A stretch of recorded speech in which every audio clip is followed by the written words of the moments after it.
Long distance travel, அதாவது post ovulation அன்னெசரியான long distance travel avoid பண்ணிக்கலாம். இது பெண்களோட ஆஸ்பெக்டில் நம்ம சொல்கிறது.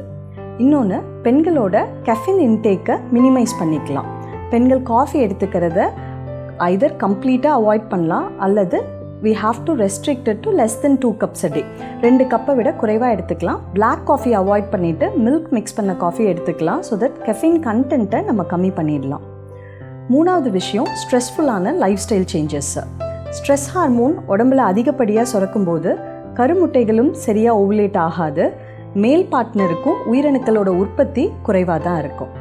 நாலாவது விஷயம் பார்த்திங்கன்னா, ஜஸ்ட் பிஃபோர் ஸ்லீப், தூங்கிறதுக்கு முன்னாடி எலக்ட்ரானிக் கேஜெட்ஸ் யூசேஜை அவாய்ட் பண்ணிடணும்.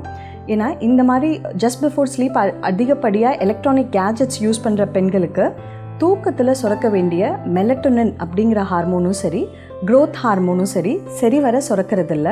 ஸோ இது சரியாக சுரக்காத போது கருமுட்டைகளோட வளர்ச்சியும் பாதிப்படையுது.